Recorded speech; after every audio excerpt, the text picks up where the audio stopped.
La formation de la Terre est liée à la formation du système solaire. Les gaz qui forment le système solaire ont commencé à se rétrécir de façon graduelle. De plus en plus de matière s'est accumulée au centre, pendant que la température augmentait constamment. Le Soleil s'est formé à partir de ce nuage moléculaire de poussière condensée. À cause de la rotation rapide, le reste du nuage s'est éparpillé et aplati sous forme de disques protoplanétaires en orbite autour du Soleil.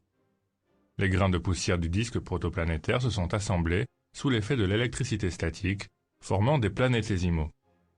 Lorsqu'ils atteignirent plusieurs kilomètres de diamètre, ils entrèrent en collision en raison de la gravité mutuelle, formant une protoplanète.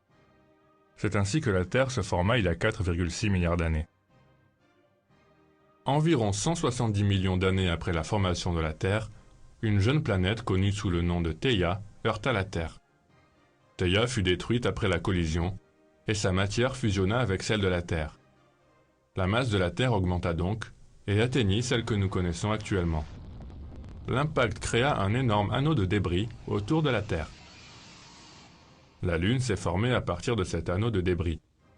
Après la dissolution de l'anneau, la Lune devint un corps céleste chaud et lumineux, orbitant à 25 000 km au-dessus de la surface terrestre. Lors de cette période, la Lune possédait encore des volcans, des coulées de lave et son propre champ magnétique.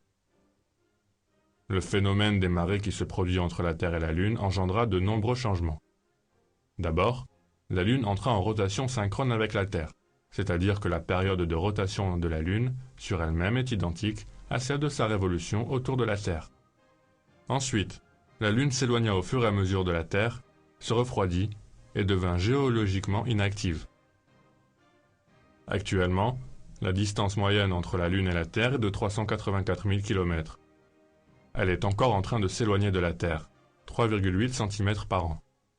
Par conséquent, il lui faut de plus en plus de temps pour faire un tour autour de la Terre. Cependant, à cause de la rotation synchronisée, la période qu'il lui faut pour faire un tour autour de son axe augmente aussi. Le phénomène de marée affecte aussi la Terre. La période de rotation de la Terre diminue aussi, ce qui veut dire que la longueur du jour terrestre est en augmentation lente.